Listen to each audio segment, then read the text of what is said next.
Haleluya. Haleluya. Nyatakan jalan-Mu Tuhan di dalam kehidupan kami Tuhan. Kami perlu melihat Engkau Tuhan, supaya kami tidak salah jalan Tuhan. Tuntun hidup kami Tuhan. Terima kasih untuk hari Minggu, hari yang baru lagi Tuhan.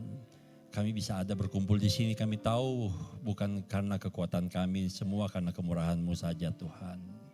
Terima kasih, kini saatnya kami akan mendengar sebagian dari firman-Mu Tuhan. Pakai hamba-Mu ini, supaya apa yang keluar dari mulut hamba-Mu ini merupakan isi hati-Mu Tuhan, bukan isi hati hamba-Mu Tuhan.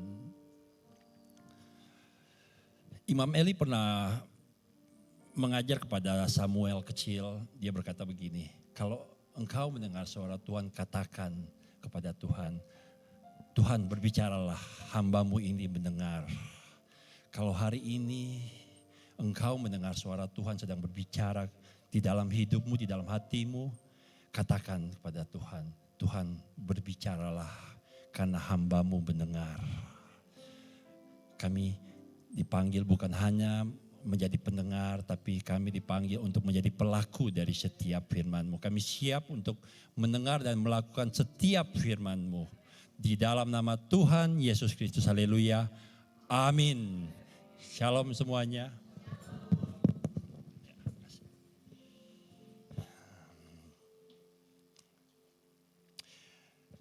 Saya mau tahu menurut teman-teman, siapa yang percaya bahwa semua harta kita adalah milik Tuhan, angkat tangan. Oke, amin. Kemudian kalau saya tanya, maukah Anda berikan semua yang Anda miliki kalau Tuhan minta? Mau? Sebenarnya akan mengerucut ke pertanyaan yang gak enak sih. Cuma udah deh, jangan deh, daripada nanti ada yang tersinggung ya. Hari ini saya mau berbicara mengenai memberi ya. Kata percaya muncul 272 kali di Alkitab. Kata doa muncul 371 kali di Alkitab. Kata cinta muncul 741 kali di Alkitab. Tetapi kata memberi muncul 2162 kali di Alkitab. Kita bayangkan, kata memberi muncul begitu banyak, jauh 3 kali lipat dari kata cinta bahkan. Kata memberi itu sering muncul karena memberi merupakan tema sentral dari pengajaran kekristenan. Ya. Memberi merupakan sebuah konsep dasar di dalam kekristenan, di dalam berhubungan dengan sesama dan juga dengan Tuhan kita. Karena itu saya bingung kalau ada orang Kristen yang nggak suka, nggak tahu memberi, saya bingung. Ya, memberi di sini nggak selalu harus uang ya, nggak selalu harus materi, bisa juga berupa perhatian, kasih, penerimaan, senyuman bahkan, ya, sapaan, waktu, tenaga dan lain-lain. Kita tahu hari-hari ini kita sementara hidup di dunia yang begitu keras. Hidup yang begitu keras, sistem yang begitu keras membuat setiap orang menjadi egois. Ya. Hanya mementingkan diri sendiri. Kasih orang-orang di dunia ini hari-hari ini sementara dingin. Orang hidup hanya untuk mengambil keuntungan bagi dirinya sendiri. Kita hidup di dalam sebuah dunia yang begitu keras hari-hari ini. Harusnya orang Kristen adalah orang yang membawa perbedaan bagi orang di luar sana. Amin. Kita gak bisa membawa perbedaan di luar sana kalau kita sendiri hidupnya gak berbeda dengan orang-orang yang di luar sana. Gak jarang, gak sedikit saya menemukan banyak orang Kristen yang hidupnya di gereja, tetapi gaya hidupnya seperti orang dunia. Harus saya akui. Itu banyak kegagalan dari kita orang Kristen juga ya. Kita gagal mengubah diri kita sendiri. Gimana kita mau mengubah orang lain, bagaimana kita mau mengubah dunia. Hari ini saya ingin memberi beberapa alasan mengapa Anda dan saya harus memberi. Yang pertama, memberi itu adalah sebuah tindakan cinta. Ya. Memberi itu adalah sebuah tindakan kasih. Yohanes 3 ayat 16. Ya. Yohanes 3 ayat 16 berkata, karena begitu besar kasih Allah. Karena Allah cinta sehingga apa? Ia mengaruniakan. Karena begitu besar cinta Allah kepada dunia ini sampai dia beri. Anda bisa memberi tanpa cinta. Tapi Anda gak bisa mencintai tanpa memberi. Bayangkan bagaimana kalau Anda hidup dengan pasangan Anda yang hanya bilang saya cinta, tapi gak pernah tunjukin. Gimana rasanya? Percaya gak Anda? Apa artinya sebuah cinta tanpa sebuah bukti? Cinta membutuhkan sebuah ekspresi. Ya. Anda bisa sejaim apapun, ya. Kalau Anda suka cewek, misalnya kita cowok suka cewek, kita mau sejaim apapun, pasti kita secara nggak sengaja akan nunjukin bahwa kita menyukai. Tip untuk anak-anak muda yang mencari pasangan, ya. Jangan pernah mau pacaran dengan orang yang pernah memberi sesuatu kepada Anda. Karena apa? Apa artinya ngomong cinta tapi tanpa sebuah bukti? Dalam sebuah cinta selalu ada keinginan untuk memberi. Amin. Hari-hari ini kelaparan yang terbesar di dunia ini bukan kelaparan makanan. Hari-hari ini kelaparan terbesar di dunia ini adalah kelaparan akan kasih dan penerimaan. Amin. Semua orang kelaparan akan kasih dan penerimaan. Tidak semua orang lapar akan makanan. Tapi yang pasti kita semua butuh kasih dan penerimaan itu. Kita tinggal di zaman yang begitu egois. Ya. Kita sementara kelaparan kita ingin untuk dicintai. Hari-hari ini kepedulian menjadi sesuatu yang mahal. Kepedulian adalah sebuah jeritan yang tak terdengar di dalam hati setiap Anda dan saya hari-hari ini. Di sementara tengah-tengah kesibukan dunia ini, sebenarnya kita semua sementara berpikir, apakah ada orang yang peduli dengan saya? Oleh sebab itu kalau kita lihat zaman sekarang sosmed, YouTube, menjadi ajang di mana orang mencoba untuk mencari perhatian dari orang lain. Anda bisa bayangkan betapa gilanya dunia kita ini ketika di mana orang berusaha sibuk mempertontonkan dirinya hanya sebuah like dan subscribe. Ketika ada orang banyak like, wah dia merasa dicintai. Kasihan enggak? Orang rela bikin apa aja supaya orang nonton. Ya. Bahkan kadang-kadang bikin yang gila-gila, tidak sedikit bahkan para YouTuber yang akhirnya harus kehilangan nyawanya supaya punya konten. Hari-hari ini ketika saya ngelihat Facebook, saya mau ketawa. Tinggal ke WC aja yang orang gak taruh di Facebook.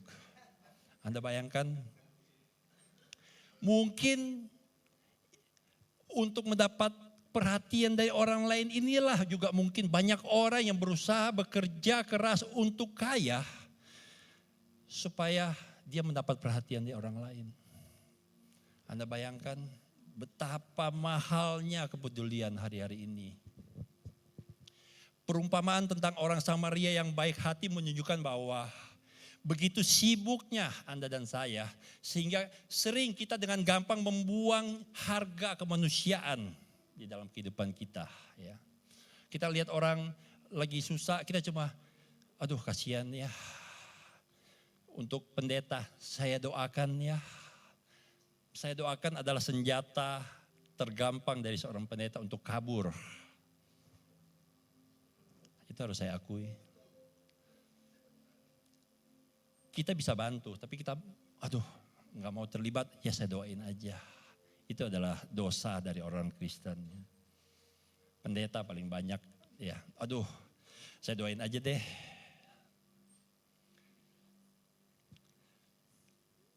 Di saat yang sama, tahukah Anda bahwa kita adalah orang-orang yang sekarat itu yang sementara dirampok oleh kehidupan dunia ini. Sehingga sering yang kita harapkan sebenarnya bukan uang. Bukan kemasyuran, bukan ketenaran, tetapi kita hanya butuh sebuah kepedulian dari orang lain. Kepedulianlah yang bisa membuat Anda dan saya sembuh dari banyak hal.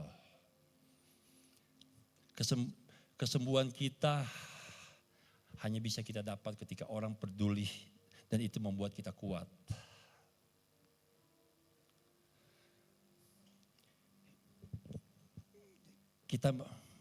Kita harus ingat, karena begitu besar cinta Tuhan bahwa Allah sudah memberikan anak yang tunggal. Anda dan saya adalah orang-orang yang sudah lebih dahulu dikasihi Tuhan. Oleh sebab itu, bagikanlah kasih yang telah kita terima itu kepada orang lain yang di luar sana. Ya. Kita berhenti untuk mencari berkat. Anda dan saya adalah berkat dari Tuhan bagi dunia ini. Amin. Itu yang pertama. Memberi merupakan sebuah tindakan cinta. Yang kedua, memberi merupakan sebuah tindakan iman. Akar dari orang pelit, yaitu apa? Dia gak yakin bahwa Tuhan sanggup mengganti apa yang akan dia berikan. Itulah akar dari kepelitannya. Iman kita harusnya menghasilkan sebuah ketaatan kepada Tuhan, kepada firman Tuhan. Yang mengajarkan kepada kita untuk selalu memberi. Kita lihat bahwa memberi muncul 2100 kali. Tetapi hari-hari ini banyak orang hanya percaya dengan firman Tuhan. Percaya dengan firman Tuhan. Tapi masalahnya kita gak taat dengan firman Tuhan. Itu yang menjadi masalah. Kita tahu terlalu banyak. Tapi kita melakukan terlalu sedikit. Itulah sebabnya kita gak pernah bertumbuh. Kita bertumbuh di dalam pengetahuan, tapi kita gak pernah bertumbuh di dalam iman kita.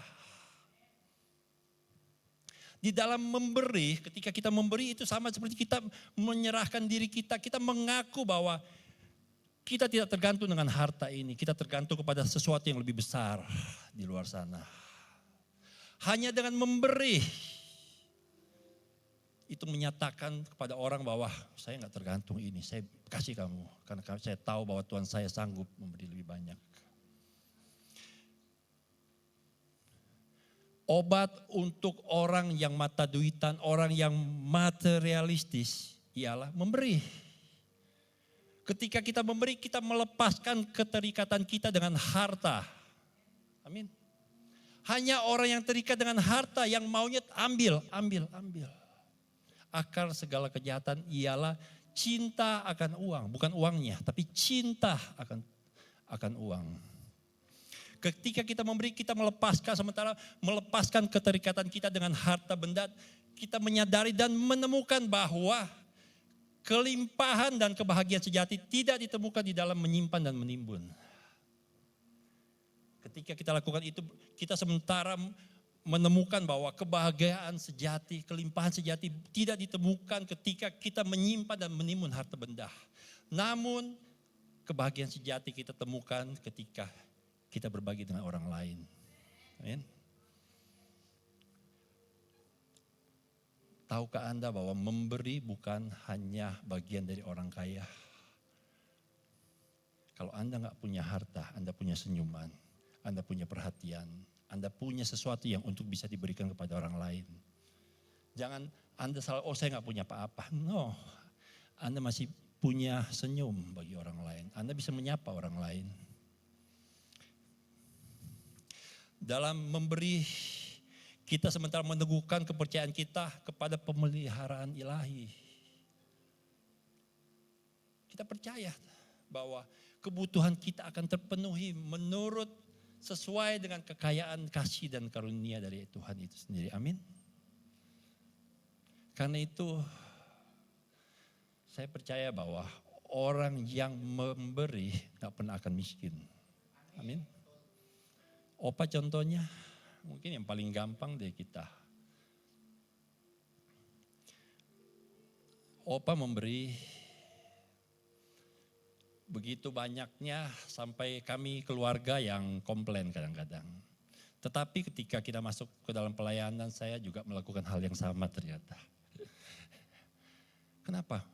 Memberi itu ada sebuah kepuasan. Ketika kita memberi, ketika kita memberi, kita gembira loh.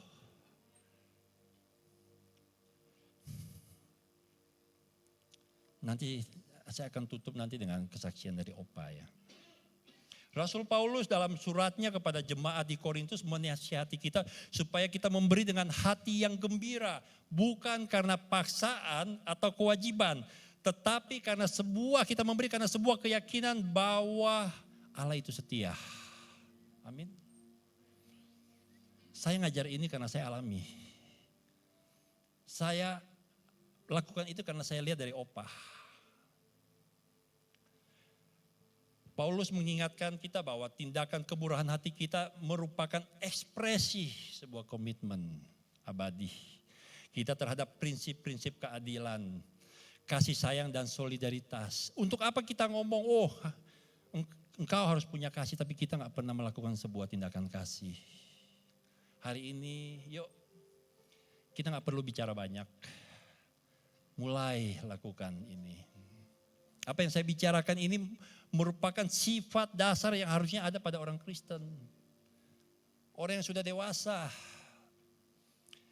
Memberi menjadi sebuah bukti ketahanan iman kita. Sebuah pernyataan keyakinan kita yang tak tergoyahkan pada kekuatan cinta dan kasih karunia yang sanggup mengubah orang.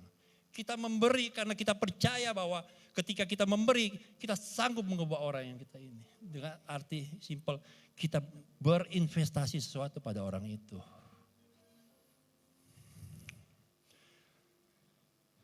Dan melalui memberi, menunjukkan kemurahan hati kita, kita sementara menjadi kesaksian akan kehadiran Tuhan di tengah-tengah kita. Amin.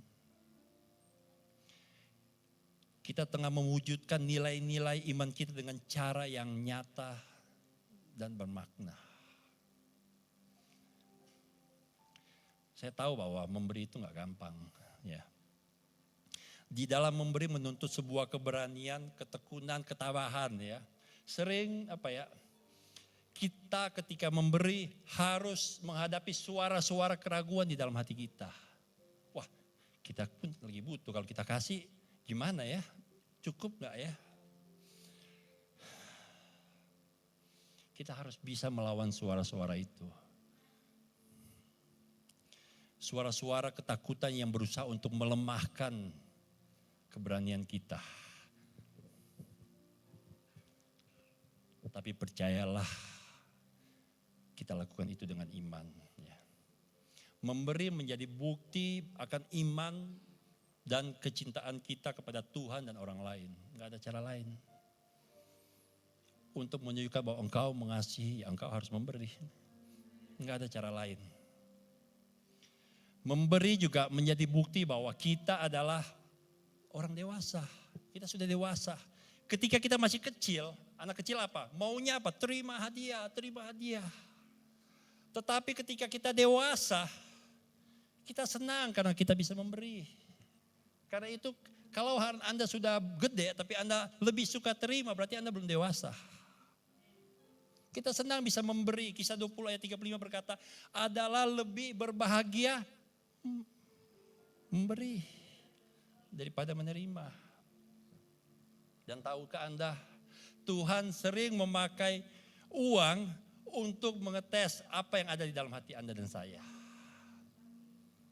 Persepuluhan, angka 10 di Alkitab bisa berarti ujian. 10 tulah Mesir untuk mencapai Firaun. 10 perintah Allah untuk mengetahui ketaatan Anda dan saya. 10 mata-mata yang dikirim ke Kanaan yang takut dan tak percaya. 10 hari yang akan dicobai jemaat di Smyrna di Wahyu 2 ayat 8 sampai 10. 10. Perpuluhan Tuhan pakai untuk mengetes Anda dan saya. Kalau perpuluhan aja Anda nggak sanggup, gimana Anda bisa mencintai Tuhan dengan sepenuh hati, sepenuh jiwa? Itu hanya retorika belaka. Saya lakukan ini bukan karena saya minta perpuluhan ya. Puji Tuhan, gereja ini bisa Tuhan cukupkan sampai hari ini ya. Saya tahu kita semua banyak berdoa, tapi ini adalah sesuatu yang mau tidak mau harus saya sampaikan kepada jemaat yang ada. Dan mungkin untuk 10 tahun, 5 tahun, 10 tahun ke depan saya usahakan untuk enggak pernah bicara lagi ini. Cukup hari ini aja saya bicara. Nanti kalau sering bicara dipikir mau perpuluhan beneran lagi. Yang ketiga, memberi akan memperbesar pengaruh kita kepada orang lain. Ya. Pengaruh kita akan orang lain akan semakin besar bukan dari apa yang kita terima, tetapi apa yang kita beri. Anda bisa tanya kepada para caleg-caleg.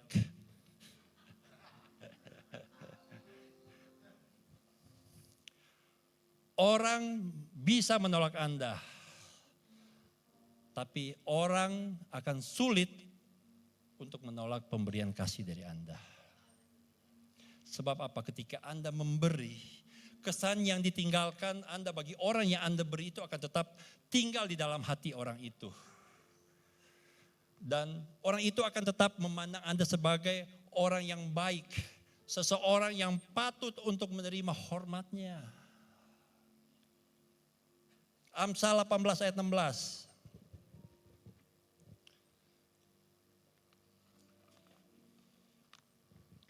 Hadiah memberi keleluasan kepada orang, membawa dia menghadap orang-orang besar.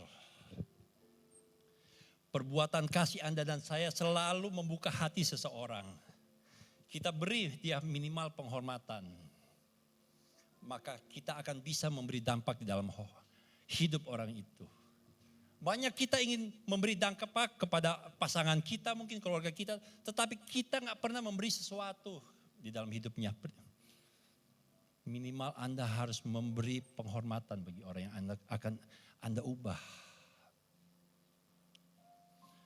Anda hanya bisa mengubah orang yang Anda tunjukkan hormat. Orang yang ingin Anda ubahkan tidak akan bisa, tidak mau mendengar apa kata orang yang dia sendiri gak hormat. Penghormatan adalah sebuah jalan masuk ke dalam hidup seseorang. Itu juga berlaku antara hubungan kita dengan Tuhan. Anda ingin masuk ke hadirat Tuhan, tunjukkan rasa hormatmu kepada Tuhan. Tanpa sebuah rasa hormat, Anda gak akan pernah bisa masuk ke dalam hadirat Tuhan. Dan rasa belas kasihan yang kita berikan kepada orang lain, bukan hanya mendatangkan rasa hormat dari orang itu, tetapi juga mendatangkan rasa hormat di hadapan Tuhan. Amin. Uang itu adalah sarana bukan tujuan. Banyak kita memutarbalikan akhirnya uang menjadi tujuan bukan sarana. Itu salah. Uang adalah sarana. Uang harus digunakan. Uang bukan untuk dicintai. Gunakan uang, maka engkau akan dicintai orang lain. Cintailah uang, maka engkau akan gunakan orang lain. Ya, jangan terbalik. Cintai orang lain, bukan uang. Yang keempat, memberi menjadikan kita menjadi serupa dengan Yesus. Contoh tadi Bapak bahwa begitu besar kasih Bapa, dia berikan anaknya. Yesus juga menjadi teladan bagi kita. Sehingga Yesus rela memberikan nyawanya kepada Anda dan saya. Teladan akan kasih dan kemurahan dari Yesus dan Bapa seharusnya menjadikan kita semua adalah orang-orang pemberi. Kita tahu bahwa Anda dan saya manusia dibentuk serupa dan segambar dengan Allah. Ketika kita tidak menjadi seperti Yesus, sebenarnya kita sedang tidak menjadi seperti manusia. Hanyalah ketika kita menjadi serupa dengan Yesus, disitulah baru kita sebenarnya menjadi seorang manusia sejati. Dan standar dari kekristenan ialah menjadi serupa dengan Kristus. Gak kurang. Efesus 4 ayat 13. Efesus 4 ayat 13.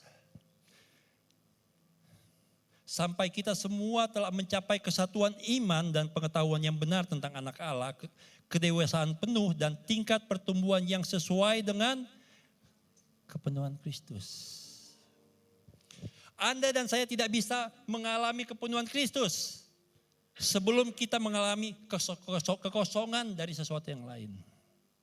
Untuk mengalami kepenuhan Kristus, Anda dan saya harus siap kosong dari yang lain. Ingat, tidak ada dua Tuhan. Saya masih punya banyak poin-poin yang lain, seperti memberi adalah sebuah perintah, bukan pilihan. Memberi akan menarik berkat Tuhan kepada kita. Memberi akan membuat kita bahagia. Memberi sama seperti mengumpulkan harta di surga. Memberi adalah sebuah tindakan dari penyembahan. Saya nggak akan bahas itu lagi, karena itu akan jadi terlalu panjang. Lukas 16 ayat 11. Jadi jikalau kamu tidak setia dalam hal mamon yang tidak jujur, siapakah yang akan mempercayakan kepadamu harta yang sesungguhnya? Orang gak akan bisa kaya kalau dia gak setia. Amin. Kita bisa tahu apakah seseorang itu cinta kepada Tuhan atau enggak dari cara orang itu mengelola keuangannya. Di mana hartamu berada, di situ hatimu berada. Periksa aja kamu punya rekening. Kemana engkau habiskan uangmu paling banyak, disitulah hatimu. Dulu saya suka, ada satu pernyataan Opa yang saya tentang banget. Yang Opa pernah bilang gini, orang miskin itu gak punya iman. Wah, saya bilang gak bisa gitu. Bukan dong. Tapi tahukah Anda, ketika saya lagi siapin ini, saya keinget itu. Benar juga sebenarnya ya. Kenapa? Kita ini kan hanya saluran berkat Tuhan. Kita punya berkat, tapi kalau kita gak punya iman dan kita gak berani lepaskan, kita bagaikan sebuah saluran tuh yang tersumbat. Tuhan gak bisa mengubah sesuatu hal yang kita gak mau lepaskan bagi dia. Gun bilang kasih lepas 80%, 90%. Ya Tuhan gak bisa mengubah sesuatu yang hanya kita serahkan setengah-setengah. 100%. Ingat bagaimana seorang anak kecil yang ngasih makan siangnya 2 ekor ikan, 5 ketung roti. Nah, kalau hari itu anak kecil itu gak serahkan, hari itu gak ada mujizat. Saya gak tahu, mungkin Tuhan akan pakai orang lain sebagai mujizat. Kalau Anda mau terima mujizat, serahkan. Seperti saya katakan, saya tanya tadi, percaya gak kalau ini apa yang kita miliki adalah milik Tuhan? Percaya. Tapi masalahnya kita percaya tapi kita gak mau lepaskan. Itu artinya kita gak taat kan.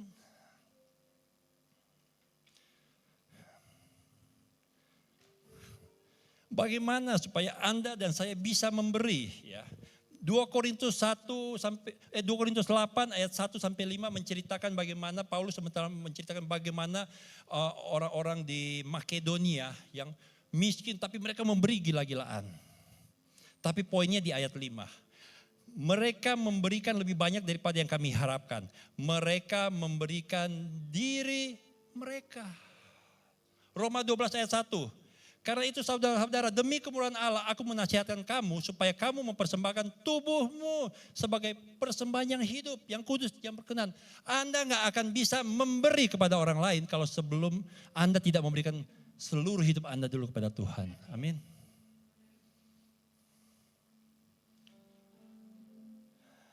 Anak muda kaya, ada cerita yang bertanya kepada Yesus, Rabi, bagaimana supaya aku bisa hidup kekal? Dia bilang, bagaimana supaya aku bisa masuk surga? Yesus bilang, kau sudah lakukan perintah Tuhan? Dia bilang, sudah. Dia sudah lakukan seluruh perintah Tuhan lengkap. Yesus bilang, kalau gitu kamu pergi jual hartamu, bagi-bagikan dan kamu ikut aku. Anak itu enggak berani. Kenapa? Anak itu sudah melakukan perintah Allah antara dia dengan orang lain. Jangan membunuh, jangan mencuri. Tapi masalahnya dia jatuh di yang pertama. Jangan menyembah berhala. Dia punya Allah lain. Apa? Hartanya.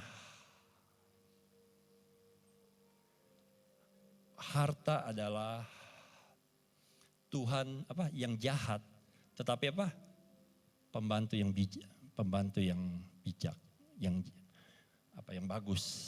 Ketika engkau menjadikan hartamu sebagai alat, itu efektif. Tetapi ketika engkau menjadikan hartamu sebagai Tuhan,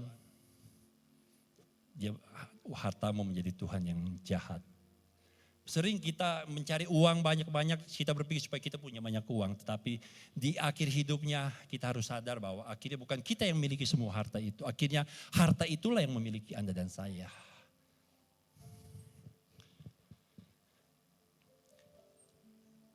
Ada kejadian ketika Yesus melihat seorang janda yang memberi 2 peser poin.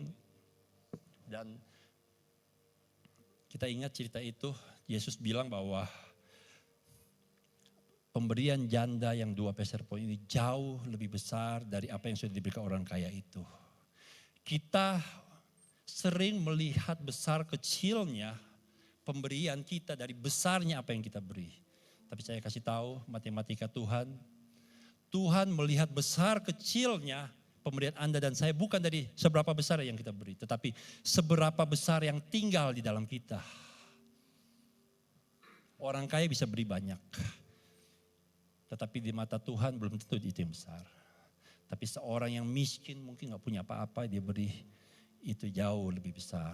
Karena itu ketika Anda gak punya apa-apa, senyummu, tahu gak, senyummu ini jauh berharga. Banyak orang yang hidupnya sementara bete, sementara merasa gak ada cinta ketika dia melihat senyum Anda, sapaan Anda. Hari yang buruk itu menjadi sebuah hari yang baik. Amin. Itu jauh lebih besar nilainya dari harta. Yuk kita bangkit berdiri.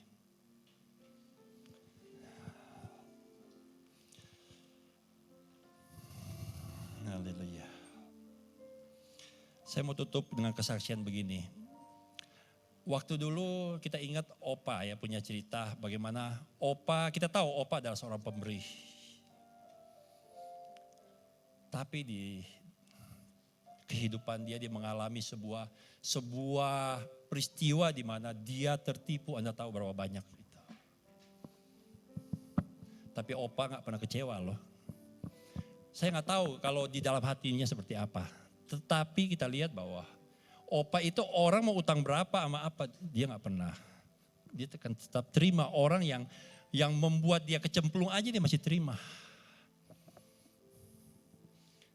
Apa yang Opa lakukan hari-hari itu, mungkin Opa udah gak ada hari ini.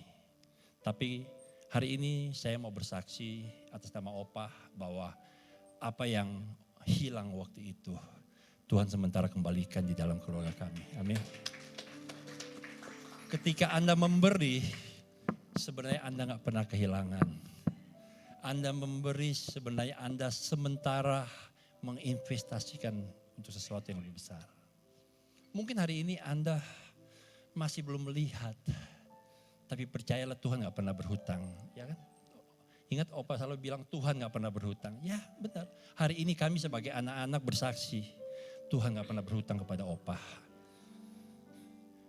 Opa memberi tapi gak pernah tambah miskin. Saya memberi, saya gak kerja apa-apa. Tapi hari ini saya gak tambah miskin. Karena itu hanya inilah yang saya bisa saksikan kepada teman-teman. Yuk, Anda sudah melihat kesaksian kami. pakai imanmu. Jangan bergantung hidupmu kepada kekayaan apa yang Anda miliki. Tetapi bergantunglah kepada Dia sang pemilik kehidupan. Amin.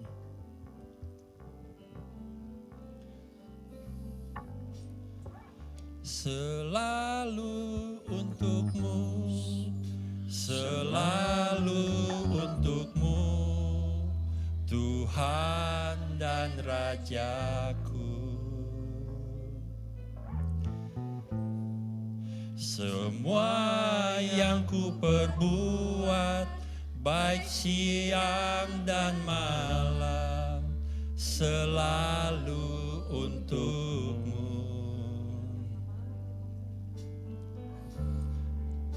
Segenap hidupku adalah milikmu, untuk kemuliaan-Mu.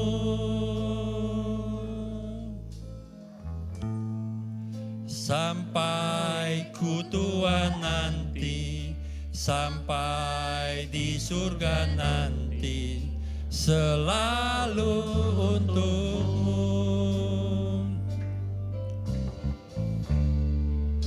Selalu untukmu, selalu untukmu, Tuhan dan Rajaku. Semua yang ku perbuat, baik siang dan malam, selalu untukmu. Segenap hidupku adalah milikmu, untuk kemuliaan-Mu.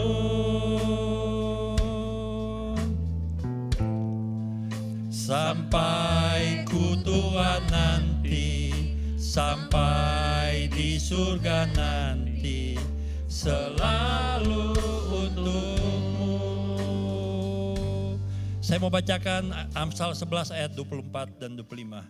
Ada yang menyebar harta tetapi bertambah kaya. Ada yang menghemat secara luar biasa namun selalu berkekurangan.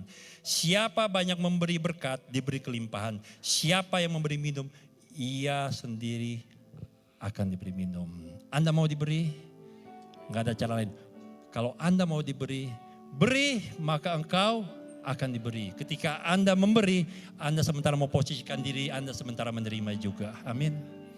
Dan percayalah, apa yang ada di tangan Tuhan jauh lebih besar dari apa yang ada di tangan Anda. Amin. Jangan takut untuk memberi. Gantungkan iman kita kepada Sang Pemilik kehidupan. Amin. Haleluya. Bapa, hamba-Mu selesai berkata-kata, Tuhan kami tahu Tuhan Engkau ada di tengah kami. Tuhan mari jamah hati kami Tuhan, kalau terus berbicara ke dalam hati kami. Berikan kami iman Tuhan, supaya kami mau memberikan hidup kami untuk Engkau Tuhan. Kami mau menjadi teladan bagi orang-orang lain Tuhan. Kami mau menjadi teladan bagi anak-anak kami, pasangan kami Tuhan. Kami adalah seorang pemberi Tuhan. Karena kami memberi karena kami tahu kami telah lebih dahulu diberi oleh Engkau Tuhan. Pakai kami semua Tuhan, supaya menjadi orang-orang yang bisa mengubah dunia ini Tuhan. Tapi sebelum kami pergi mengubah dunia, kami mau mengubah diri kami dulu Tuhan. Engkau tahu apa yang ada di hati kami Tuhan. Begitu banyak beban mungkin, tapi kami percaya mulai hari ini Tuhan kami memberanikan diri untuk memberikan beban itu pada Engkau. Karena Engkau yang berkata, marilah datang kepadaku semua yang letih lesu beban berat. Aku akan memberikan kelegaan padamu. Terima kasih Tuhan. Jadikan kami orang-orang pemberi yang hebat Tuhan. Karena kami mau menjadi serupa dengan Engkau Tuhan. Kami rindu menjadi manusia sejati. Yang serupa dan segambar dengan Engkau. Terima kasih Tuhan. Terima kasih Tuhan. Biarlah apa yang kami dengar hari ini akan kami simpan di dalam hati kami dan kami akan lakukan. Karena kami percaya bahwa Engkau sendiri yang berbicara di dalam hati kami Tuhan. Terima kasih Tuhan. Kami siap untuk melakukan setiap firman-Mu di dalam nama Tuhan Yesus Kristus. Haleluya. Amin.